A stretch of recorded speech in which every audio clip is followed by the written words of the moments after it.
அரசியல் ஆரம்பம் நிகழ்ச்சிக்கு உங்களை வரவேற்பது நான் அசீஃப். மேற்கு வங்க மாநில முதலமைச்சர் மமதா பானர்ஜி தலைமையில் நாளைய தினம் எதிர்க்கட்சிகள் அனைத்தையும் ஒருங்கிணைத்த, அதாவது பாஜகவுக்கு எதிராக எதிர்க்கட்சிகள் அனைத்தையும் ஒருங்கிணைத்த ஒரு பேரணி நடைபெற இருக்கின்றது. இந்த பேரணியில் திமுகவினுடைய தலைவர் மு.க.ஸ்டாலின் அவர்களும் கலந்து கொள்ள இருக்கின்றார்.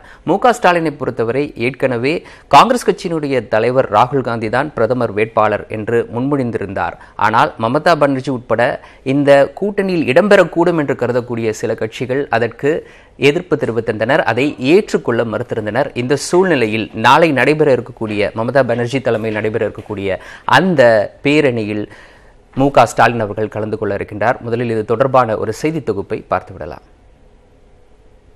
நாடாளுமன்ற தேர்தலில் பாஜகவுக்கு எதிரான மகாகத் பந்தன் எனும் மகா கூட்டணியை ராகுல் காந்தி உருவாக்கினார்.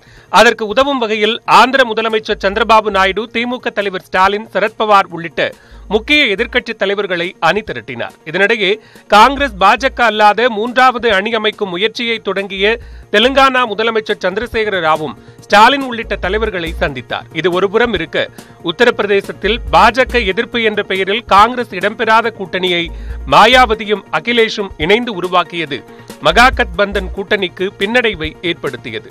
இந்த சூழலில்தான் கொல்கத்தாவில் எதிர்க்கட்சிகளை இணைக்கும் பேரணியை மம்தா பானர்ஜி நடத்துகிறார். மார்க்சிஸ்டுக்கு எதிராக மேற்கு வங்கத்தில் மம்தா அரசியல் நடத்துவதால் அவர்கள் பங்கேற்கவில்லை. மார்க்சிஸ்டை தவிர்த்து சரத்பவார், உமர் அப்துல்லா உள்ளிட்ட காஷ்மீர் முதல் கன்னியாகுமரி வரையிலான 20 முக்கிய தலைவர்கள் பங்கேற்பதாக மம்தா பானர்ஜி தெரிவித்துள்ளார். மேற்கு வங்கத்தில் காங்கிரசுக்கும் மம்தாவிற்கும் இடையே மோதல் இருந்தாலும் மூத்த தலைவர் மல்லிகார்ஜுன கார்கேவின் பங்கேற்பை காங்கிரஸ் கட்சி உறுதிப்படுத்தியுள்ளது. உத்தரப்பிரதேசத்தில் மாயாவதியும் அகிலேஷ் யாதவும் காங்கிரஸ் கட்சியுடன் கூட்டணி அமைக்காத நிலையில் இந்த பேரணியில் முக்கிய எதிர்க்கட்சிகள் பங்கேற்பது மகாகத் பந்தன் கூட்டணிக்கு வலு சேர்ப்பதாக அமையும் என அரசியல் நோக்கர்கள் கருதுகின்றனர். எனினும் பிரதமர் வேட்பாளராக தான் முன்னிறுத்திய காங்கிரஸ் தலைவர் ராகுல் பங்கேற்காத கூட்டத்தில் ஸ்டாலின் பங்கேற்பது பல்வேறு கேள்விகளை எழுப்பியுள்ளது. நம்முடைய பொது எதிரி யார் என்றுதான் இதில் பார்க்கணுமே தவிர, இவங்களுக்கும் ஒத்து வராதே, கம்யூனிஸ்ட்டுக்கும் மம்தா பானர்ஜிக்கும் ஒத்து வராது, இல்லை கம்யூனிஸ்ட்டுக்கும் கேரளத்தில் கூட தான் கம்யூனிஸ்ட்டுக்கும் காங்கிரஸுக்கும் ஒத்து வராது, பட் பொது எதிரி என்ற நோக்கில் இந்த கூட்டணி அமையவிருக்கிறது. மம்தா பானர்ஜி அவரது இருப்பை பலப்படுத்திக் கொள்ளும் முயற்சியாக கருதப்படும் இப்பேரணியில் காங்கிரஸ் தலைவர் தவிர்த்த இதர தலைவர்கள் பங்கேற்கவிருப்பதும் கேள்விகளை எழுப்பியுள்ளது. முக்கியமாக அகில இந்திய அளவில் மற்ற கட்சி தலைவர்களோட அவருடைய நெருக்கத்தை அது இன்னும் வலுப்படுத்தும். ஒன்று. ரெண்டாவது, இவருடைய கட்சியுடைய நிலைப்பாட்டை பற்றி சொல்வதற்கு, தெளிவுபடுத்துவதற்கு அது உதவும். நாடே உற்றுநோக்கும் இப்பேரணியில் ஸ்டாலினின் பங்கேற்பு தேசிய அளவிலான தலைவராக அவரை நிலைநிறுத்திக் கொள்ள மேலும் உதவும் என்பது உறுதி. இந்த பேரணியில் ஸ்டாலின் அவர்கள் கலந்து கொள்வதனுடைய பின்னணி என்ன என்பது குறித்து பேசுவதற்காக நம்முடைய அரங்கத்தில் திமுகவினுடைய முன்னாள் அமைச்சர் மற்றும் தற்போதைய சட்டமன்ற உறுப்பினர் பொன்முடி அவர்கள் இணைந்திருக்கின்றார். வணக்கம் ஐயா. வணக்கம். ஏற்கனவே ராகுல் காந்தியை பிரதமர் வேட்பாளர்னு அறிவிச்சாச்சு. ஆனால் பிரதமர் வேட்பாளராக ராகுல் காந்தியை அறிவித்ததை ஏற்றுக்கொள்ள முடியாதுன்னு சொல்லக்கூடிய மமதா பானர்ஜி நடத்தக்கூடிய இந்த பேரணியில் ஸ்டாலின் கலந்து கொள்ள வேண்டிய அவசியம் என்ன? ஏற்றுக்கொள்ள முடியாதுன்னு அவங்க யாரும் சொல்லலை. இல்லை, அவங்க வெளிப்படையாக இல்லை வெளிப்படை அவங்க நான் அடுத்து தேர்தலுக்கு அப்புறம் முடிவு பண்ணுவோம்னு தான் சொல்லியிருக்காங்க. அதுதான் ஏற்றுக்கொள்ள முடியாதுன்னு சொல்லலை. அவங்களும் ஏற்றுக்கிறதுக்கான வாய்ப்புகள் நிறைய இருக்குது. அது தேர்தலுக்கு அப்புறம் தான் முடிவு பண்ண வேண்டிய ஒரு விஷயம். அதனால் இது ஒரு மாநிலத்தை பொறுத்தவரையில், தமிழக மாநிலத்தை பொறுத்தவரையில், திராவிட முன்னேற்ற கழகத்தை பொறுத்தவரையில் எங்களுடைய நிலைப்பாடு என்னன்னு சொன்னாக்கா, ராகுல் காந்தியை பிரைம் மினிஸ்டர் ஆகணும்னு சொல்லியிருக்கோம். அதை தான் தளபதி அவர்கள் அறிவித்திருக்கிறார். சரி, நீங்கள் இப்போது இந்த மம்தா பானர்ஜி நடத்தக்கூடிய இந்த பேரணியில் கலந்துக்கிறது, அதில் ராகுல் காந்தியை பிரதமர் வேட்பாளராக ஏற்றுக்கொள்ள முடியாத, இல்லை கூடாத, இல்லை இப்போதைக்கு நாங்கள் முடிவெடுக்க மாட்டோம்னு சொல்லக்கூடிய அந்த கட்சிகளை கன்வின்ஸ் பண்ணுறதுக்கான ஒரு முயற்சியா? அதாவதுங்க, நாங்கள் யாரையும் கன்வின்ஸ் பண்ணணுங்கிற அவசியம் கிடையாது. எங்களுக்கு இருக்கிற ஒரே பொது நோக்கு என்னன்னு சொன்னாக்கா, இந்த பாராளுமன்ற தேர்தலில் இந்தியாவை மதவெறித்தனமாக ஆட்சி செய்து கொண்டிருக்கிற பிஜேபி திரும்ப வரக்கூடாது.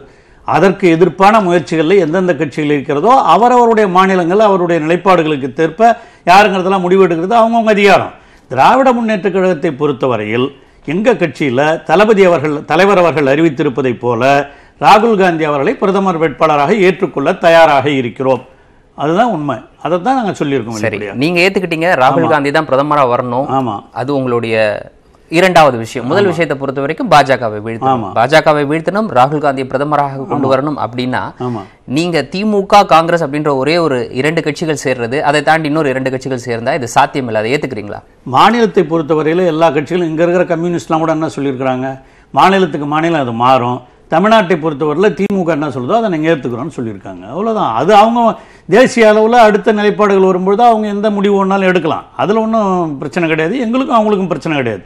தமிழ்நாட்டை பொறுத்தவரையில் நடைபெறவிருக்கிற 39 பாண்டியை சேர்த்து 40 பாராளுமன்ற தேர்தல்களில் நிச்சயமாக எல்லா கூட்டணிகளும் கம்யூனிஸ்ட்லேருந்து உட்பட எல்லோரும் ஒருங்கிணைந்து போட்டியிடுவது என்ற முடிவு கிட்டத்தட்ட முடிவு செய்யப்பட்ட ஒன்று. சரி, தமிழகத்தை பொறுத்த வரைக்கும் நீங்க சொன்ன மாதிரி இதுல எந்த குழப்பமும் கிடையாது தற்போதைக்கு.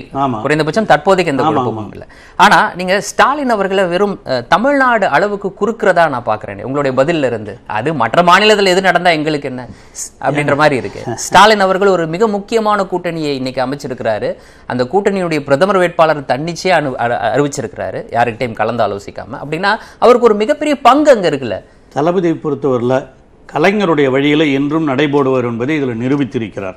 இப்போ மட்டும் இல்லை, கடந்த தேர்தலிலே கூட பிரதம வேட்பாளர் யார் என்பதை முதலாக அறிவித்தவர் தலைவர் கலைஞர் தான். நான் முதல்ல பேட்டிகளில் சொல்லியிருக்கிறேன். அதையே முறையை பின்பற்றி தளபதி அவர்களும் தன்னுடைய கட்சியினுடைய நிலைப்பாட்டை அறிவித்திருக்கிறார். அதில் ஒன்றும் தவறு இருக்கிறது நாங்கள் நினைக்கல. மற்ற கட்சிகள் ஏற்றுக்கொள்வதும் ஏற்றுக்கொள்ளாததும் அவர்களுடைய நோக்கம், அவருடைய விருப்பம், அவருடைய மாநிலத்திலே இருக்கிற நிலைமைக்கு ஏற்ப அவர்கள் ஏற்றுக்கொள்வதோ ஏற்றுக்கொள்ளாததோ அவருடைய விருப்பம். நாங்கள் யார் மேலேயும் திணிக்கல. இந்த இடத்துல தான் உங்கள்ட்ட மாறுபடுறேன். நீங்க எதையும் திணிக்கலாம் வேணாம். ஆனா உங்களுக்கு லட்சியம் இருக்கு. இந்த 2 லட்சியம் நான் ஏற்கனவே சொன்ன மாதிரி இது வெற்றி அடைகிறதுக்கு மற்ற கட்சிகளினுடைய உதவி என்பது நிச்சயமா உங்களுக்கு தேவைப்படும். அந்த தேவையை பூர்த்தி செய்யறதுக்கு நீங்க மற்ற கட்சிகள்கிட்ட பேசுதல் என்ன தவறு இருக்கு? நீங்க சொன்ன மாதிரி திமுக தலைவர் மறைந்த கலைஞர் அவர்கள் இது மாதிரியான ஒரு கூட்டணியை உருவாக்குனதுல முக்கிய பங்கு வகிச்சிருக்கிறாரு. அதை நீங்களே சுட்டி காமிச்சிருக்கிறீங்க. மற்ற கட்சிகளோடு தேவை ஏற்படும் பொழுது பேசுவதற்கு தளபதி அவர்கள் தயாராக இருக்கிறார்கள். அதற்கான முயற்சிகளையும் எல்லாரையும் கன்வின்ஸ் பண்ணுகின்ற முயற்சி நாளடைவில் அதெல்லாம் தேர்தலுடைய முடிவுகளுக்கு அப்புறம் கூட அது வரலாம். அந்த நேரத்தில் யாருடைய விருப்பம் எப்படி இருக்குங்கிறத அந்த நேரத்தில் தளபதி அவர்கள் ஒரு முக்கிய பங்கு வகிப்பார். அதில் எந்த விதமான வேறுபட்ட கருத்தும் இல்லை. அவருடைய கருத்துக்கள் ஏற்ப எல்லா கட்சிகளையும் கன்வின்ஸ் பண்ணுறதுக்கு, அவர்களை ஒட்டுமொத்த கருத்தாக கொண்டு வருவதற்கு, ஒரு பிரதம வேட்பாளரை தேர்ந்தெடுப்பதற்கு தளபதியும் முன்னோட்டமாக நிற்பார். சரி, இப்போ தேசிய அளவில் ஒரு பலமான கூட்டணி அமையணும்னா உத்தரப்பிரதேச மாநிலம் அப்படின்றது மிக முக்கியமான ஒரு மாநிலம். ஏன்னா கடந்த முறை பாஜக 70 இடங்கள் அதில் வெற்றி பெற்றது அப்படின்றது ஒரு தனி பெரும்பான்மையுடன் ஆட்சி அமைக்கிறதுக்கு ஒரு காரணமாக இருந்தது. ஆனால் இப்போ அந்த மாநிலத்திலேயே காங்கிரஸுக்கு ஒரு பின்னடைவு ஏற்பட்டிருக்கு. பகுஜன் சமாஜும் சமாஜ்வாடியும் ஒருங்கிணைஞ்சிருக்கிறாங்க. காங்கிரஸ் அந்த கூட்டணியில் இல்லை. இந்த சூழலை நீங்கள் எப்படி பார்க்குறீங்க? இது உங்களுடைய கூட்டணிக்கு நீங்கள் அமைச்சிக்கிட்டு இருக்க அந்த கூட்டணிக்கு ஒரு பின்னடைவாக பார்க்குறீங்களா? பொதுவாங்க அதுக்கு தான் முதல்ல சொல்லிட்டாரு, தளபதினு சொல்லியிருக்கேன். மாநிலங்களுக்கு ஏற்ப அந்தந்த மக்களுடைய நிலைமைக்கு ஏற்ப அவர்கள் முடிவெடுப்பது அவர்களுடைய விருப்பம். நாங்கள் போய் அவங்கள போய் திணிக்க முடியாது. ஆனால் அவர்களுடைய பொது கருத்து என்னவா இருக்குன்னு சொன்னாக்கா பிஜேபி வரக்கூடாது அப்படிங்கிறதுல ஒரு பொது கருத்து இருக்குது. அதில் வெற்றி பெற்று வருகிற பொழுது இந்திய அளவில் அதிகமாக இடங்களை பெறக்கூடிய கட்சி தேசிய கட்சியாக இருக்கிற காங்கிரஸ் தான் பெற முடியும் என்பதில் யாருக்கும் வேறுபட்ட கருத்து இருக்க முடியாது. அந்தந்த மாநிலத்தில் அவங்கவுங்க அதிக இடங்களை பெறலாம். ஆனால் தேசிய அளவு என்று பார்க்கிற பொழுது அதிக இடங்களை பெறுவதற்கான வாய்ப்பு காங்கிரஸ் கட்சிக்கு இருப்பது என்பதை யாரும் மறுக்க முடியாது. அந்த சூழ்நிலையில எந்த மாதிரி ஒரு சூழ்நிலை வருகிறதோ அப்பொழுது எல்லாம் கலந்து உட்கார்ந்து பேசி தளபதி அவர்கள் சொன்ன கருத்து, ராகுல் காந்தி அவர்கள் பிரதமராக இருக்க வேண்டும் என்று சொன்ன கருத்தை அவரும் வலியுறுத்துவார். அதற்கு மற்ற கட்சிகளும் ஒற்று வந்தால் அல்லது அவருடைய வேறுபட்ட கருத்துக்கள் இருக்குமானால் அது அந்த நேரத்திலே முடிவு செய்யப்படுமே தவிர இப்பொழுது ஒன்றும் பண்ண முடியாது. சரி, இப்போ பகுஜன் சமாஜும் சமாஜ்வாதியும் சேர்ந்து எடுத்துக்கக்கூடிய முடிவு, இது எங்க மாநிலம், இதுல நாங்க பலமாக இருக்கோம், இதுல 3வது கட்சிக்கு, அது தேசிய கட்சியாக இருந்தாலும் சரி மற்ற கட்சியாக இருந்தாலும் சரி, அவங்க தான் நாளைக்கு ஆட்சி அமைக்க போறாங்களும் சரி, அதுக்கெல்லாம் எங்களுக்கு இடம் இல்லை, நாங்க வெற்றி பெற்றுட்டு நாங்க உங்களுக்கு ஆதரவு அளிக்கிறோம் அப்படின்ற ஒரு நிலைப்பாடு எடுத்திருக்காங்க. இதன் மூலமாக அந்த மாநிலத்தில் இருக்கக்கூடிய பிரச்சனை, ஒருவேளை வெற்றி பெறும் பட்சத்தில், அவங்க அதிக இடங்களில் வெற்றி பெறும் பட்சத்தில் மாநிலத்தினுடைய பிரச்சனையை முன்வைத்து வெளியிலிருந்து ஆதரவு கொடுக்கலாம் காங்கிரசுக்கு, உள்ள போயிட்டு கூட ஆதரவு கொடுக்கலாம். அந்த மாதிரியான ஒரு நிலைப்பாட்டை தமிழகத்துல திமுக எடுக்க தவறிடுச்சா, இல்ல பயப்படுதா அப்படி தனியா நின்று போட்டு? அந்த அவசியமே இல்லைங்க. ஏன் அவசியம் இல்லை? தமிழகத்துல அவ்வளவு பிரச்சனை இருக்கு. நாளைக்கு ஒரு மத்தியில் ஒரு அரசு அமையும் பட்சத்துல கோரி பெறுவதற்கு அவ்வளவு பிரச்சனை இருக்கு. அதை ஏன் திமுக செய்ய? நாங்க பார்கெயின் பண்ண விரும்பல.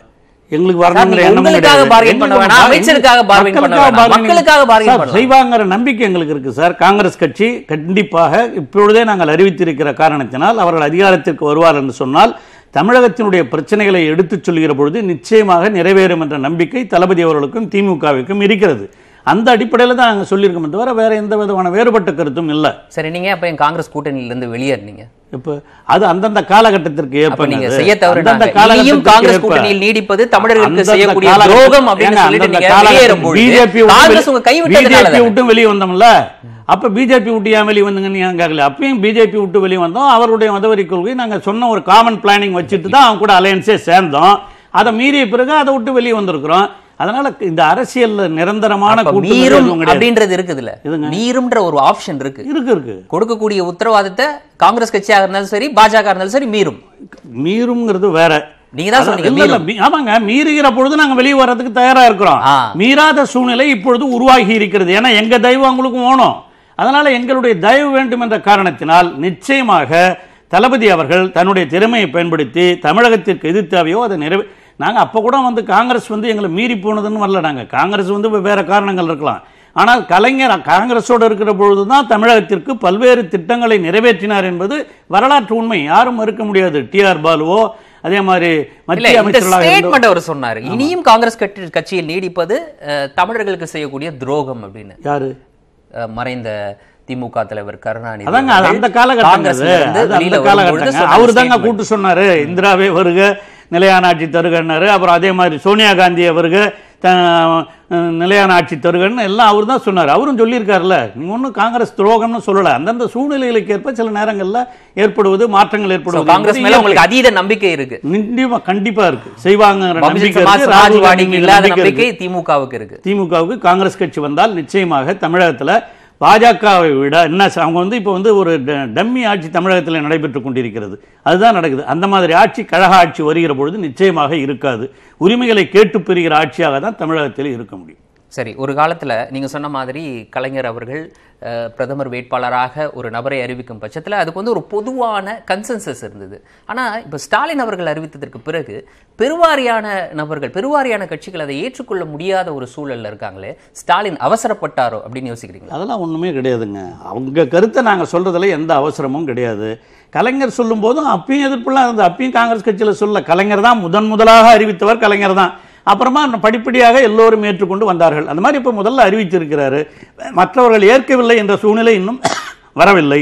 அவரவர்களுக்கு இருக்கிற எதிர்பார்ப்புகள், மாநில சூழ்நிலைகள், அதற்கு ஏற்ப கடைசியில் இது ரிசல்ட்லாம் வந்த பிறகு கூட யார் என்பதை முடிவு செய்யக்கூடிய வாய்ப்புகள் இருக்கின்றன. சரி, இப்போ ஏற்கனவே ராகுல் காந்தியை பிரதமர் வேட்பாளராக அறிவிச்சிட்டு இப்போ மமதாவுடைய அந்த கூட்டணியில், மமதா நடத்தக்கூடிய இந்த ரேலியில் இவர் கலந்துக்கிறது அப்படின்றது திமுகவுடைய திமுக ஒரு அழுத்தத்தில் இருக்கு, ஒரு குழப்பத்தில் இருக்கு.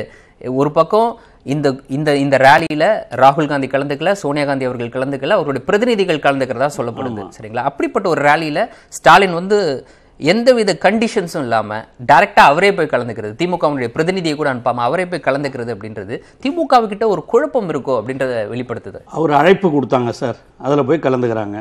கலைஞர் உடல்நிலை சரியில்லாமல் இருக்கும்போது வந்தவங்களே முதல்ல மம்தா தான் வந்தது. அந்த டெத் டைம் கூட ஹாஸ்பிட்டலுக்கு வரணும்னு வந்தாங்க. அந்த நேரம் பார்த்தா ஒரு கலைஞர் மறைஞ்சிட்டாரு. உடனே அங்கே வீட்டுக்கு வந்துட்டு போனவங்களும் அந்த அம்மா தான். அது ஒரு பர்சனல் ரிலேஷன்ஷிப் தான். அதான் அந்த ரிலேஷன்ஷிப் இருக்கு. அந்த ரிலேஷன்ஷிப்போட அவங்க கூப்பிடுறாங்க.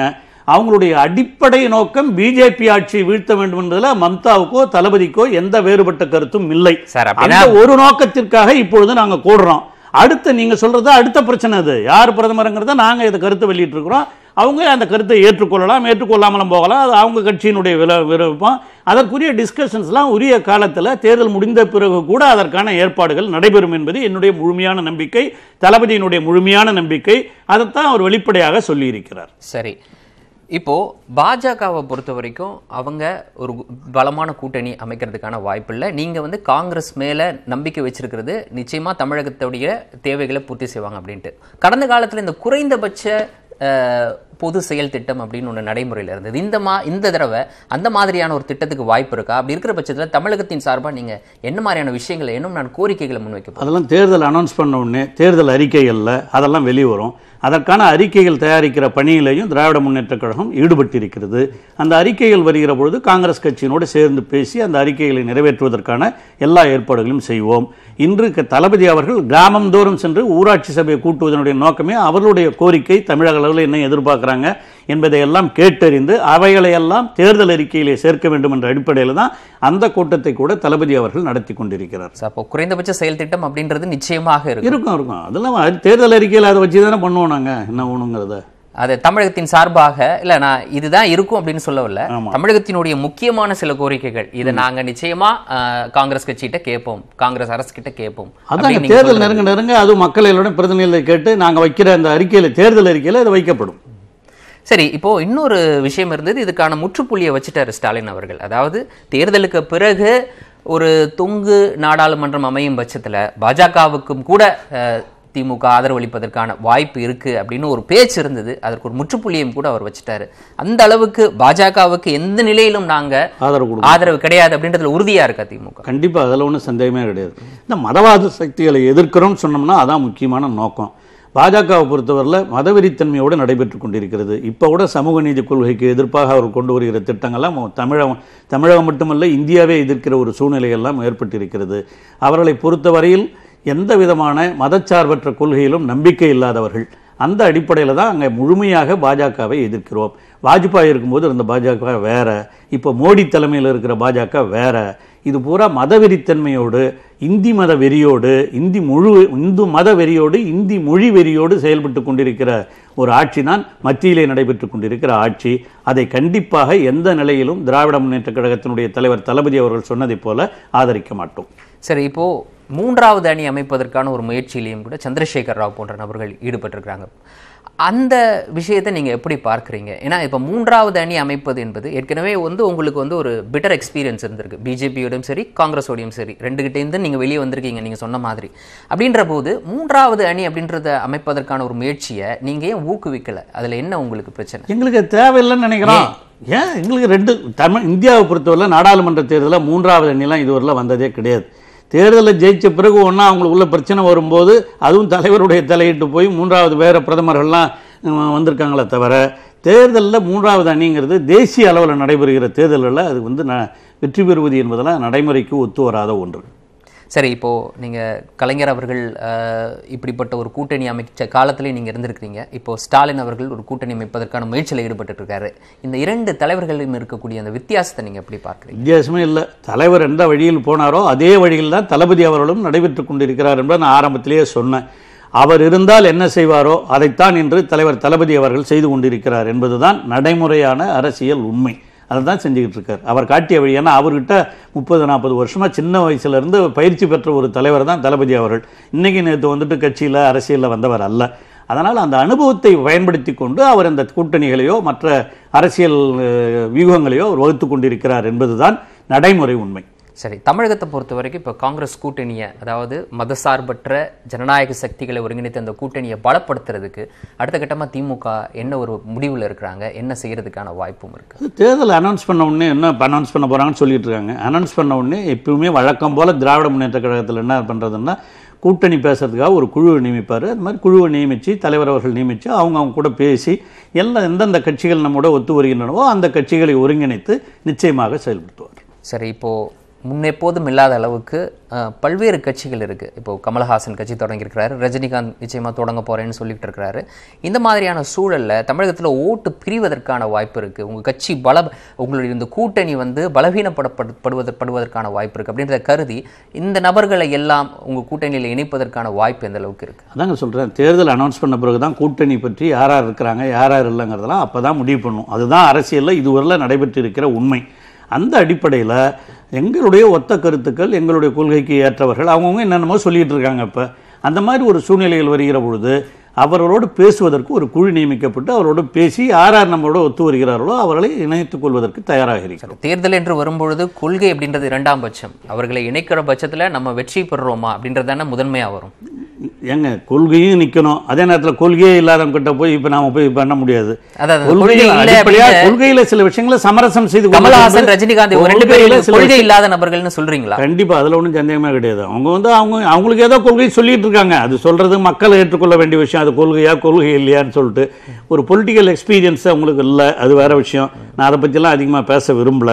அவங்களுடைய நோக்கம் அவங்க என்ன நினைக்கிறாங்களோ அது நடக்கும். தேர்தல் நெருங்க அவருடைய நோக்கம் வெளிப்படும். ரஜினிகாந்த் கட்சியே ஆரம்பிக்க இல்லையா, அவர் ஒன்றும் அந்த என்ன செய்வார்னு ஒன்றும் யாருக்குமே தெரியல. கமலஹாசன் ஆரம்பிச்சிருக்கிறாரு, இன்னும் போக போக தான் தெரியும் அதை பற்றி. சரி, கட்சியே ஆரம்பிக்காத ரஜினிகாந்தை பார்த்து திமுக ஏன் பயப்படும்? அப்படிலாம் யாரும் பயப்படலையே. உங்களுக்கு யார் சொன்னது பயப்படுறாருன்னு? எந்த காலத்துலையும் கிடையாது. திராவிட முன்னேற்ற கழகத்தை பொறுத்தவரையிலும் யாருக்காகவும் பயந்தது கிடையாது. சாதாரணமாக ஒரு இடம் பெற்றிருக்கிற பொழுது கூட தனித்து நின்று, சட்டமன்றத்தில் ஒரே இடம் வெற்றி பெற்ற பொழுது கூட துணிச்சலோடு நின்று போராடி மறுபடியும் ஆட்சிக்கு வந்த கட்சி திராவிட முன்னேற்ற கழகமே தவிர யாரை எந்த கட்சியும் கண்டு பயப்படக்கூடிய வேண்டிய அவசியங்களுக்கு இல்லை. ஏனென்றால் எங்களை பொறுத்தவரை பெரியாருடைய கொள்கை, அண்ணாவினுடைய கொள்கை, இன்று கலைஞருடைய வழிநடத்தி சென்ற பாதை எங்களுக்கு துணையாக இருக்கிறது. அப்போ முரசொலி ஏட்டில் ரஜினிகாந்த் பற்றியான ஒரு கருத்தை வெளியிட்டு மறுநாள் அதற்கு மறுப்பு தெரிவித்து தவறா செஞ்சிட்டோம், தவறா சொல்லிட்டோம் அப்படின்னு சொல்றதுக்கு அது அவருக்கு சம்மந்தமே இல்லைங்க. ரஜினிகாந்தை பற்றி அவர் சொன்னார், அவர் சொன்னதுக்கு எழுதி பண்ணாங்க, அதுக்கு அடுத்து மறுப்பு தெரிவிச்சிட்டாங்க, அவ்வளோதான். அதில் ஒன்றும் தப்பு இருக்கிற மாதிரி தெரியலையே. இது ஒரு பின்வாங்கல் அப்படின்னா அதெல்லாம் ஒன்றுமே கிடையாது. நம்மளுக்கு அவருக்கு எந்த ஃப்ரிக்ஷனும் கிடையாது, ஓடிட்டு இருக்குது. அவர் கட்சி ஆரம்பிக்கும் போது அவர் என்ன நிலைப்பாடு எடுக்கிறாரோ அதை பொறுத்து எங்களுடைய நிலைப்பாடு இருக்கும்.